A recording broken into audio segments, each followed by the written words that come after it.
السلام عليكم أعزائي المتابعين، مرحبا بكم في قناتكم ليلى الصويري. إخواني أخواتي، كلكم شفتوا القضية اللي دايرة ضجة دابا في المغرب، الجريمة ديال الملاح مارسيل في طنجة. هاد السيدة اللي بانت في 2012 في مختفون ودارت النداء وكانت كتبكي وكتشكي وكتطلب من الزوج ديالها انه يحن في ولادها ويحن فيها ويرجع لدارو ووليداتو، وانه اختفى في ظروف غامضة وما عرفتوش فين مشى. مؤخرا اكتشفوا واحد الجريمة بان لقاو رفات عظام في بئر في منزل هاد المرأة اللي كانت كتوجه نداء لراجلها بالرجوع. الروح عزيزة عند الله، وقد ما طالت المدة كيبان يبان القاتل كياخد العقاب ديالو. انا غنحكي لكم تفاصيل الجريمة، ولكن قبل ما نبداو في الموضوع كنتمنى منكم ديروا لايك للفيديو ومتابعة وبارطاج. في عام 2012 وقع واحد الخلاف بين المرأة وراجلها، وقع نزاع، فكرت كيفاش تخلص منه. عيطت على خوها الكبير، قالت لها ودي انا بغيت هذا الراجل نتهنى منه.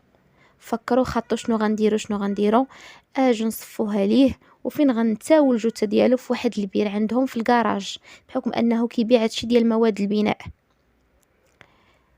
في نهار الواقعه بعد ما تخلصوا منه شدوه له في البير، جلسوا واحد المده. هني دارت بلاغ عند رجال الامن بان الزوج ديالها اختفى. قالت بانه جا دق عليه واحد السيد مول طوموبيل، قال ليه يلاه معايا عندي واحد البريكول. الراجل ركب معاه، من تما مشى ما بقى جا. طلعت في مختفون كتبكي وكتشكي، وكاملين شفتوها في مختفون، والفيديو ديالها راه رايج الان. دازت سنين، مده ديال 6 سنوات. الابن ديالها حتى هو ناض واحد الصباح ما لقاوش. خرجت كتبكي وكتشكي ودايره تصاور وكدور بهم، كتقول لهم ولدي بات ما صباح، ولدي ما عرفتو فين مشى، يمكن حرق لاسبانيا، يمكن غرق في البحر، ما عرفتو فين مشى. بكات وشكات على الولد ديالها. دازت من وراها ثاني شي سنين، ماتت الابنه ديالها الكبيره، بقات عندها بنت صغيره. البنت الصغيره جاها تسمم ودوها للسبيطار، وما عرفوش هاد التسمم شنو السبب ديالو، من جاها هاد التسمم. يمكن هاد الام حاولت تخلص منهم لانهم كاملين عارفين، واكتشفوا ان باهم مليوح في البير، فهم هدوها. ناضت قتلت الولد ديالها الكبير، وحتى هو مات وتوات الجثه ديالو، والان هي في التحقيق وكيحقوا معاها باش يعرفوا ملابسات وحيثيات الجريمه. وهي اعترفت بان خوها هو اللي قتل الزوج ديالها، وهو اللي تواه ولاحو في البير.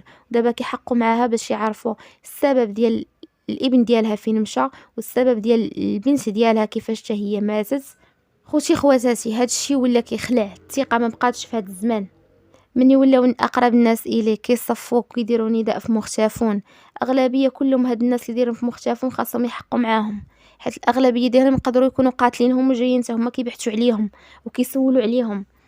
ما بقاتش الثقه في هاد الزمان، ما بقاتش الثقه نهائيا.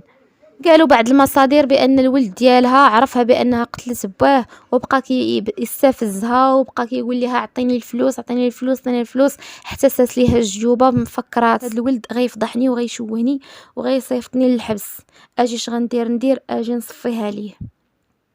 هي صفاتها للعائله كامله. والله هذا زمن العجائب وزمن الغرائب. انسان ما بقاش يثيق نهائيا، ولا غادي وحدي من جنابه اللي غدروه.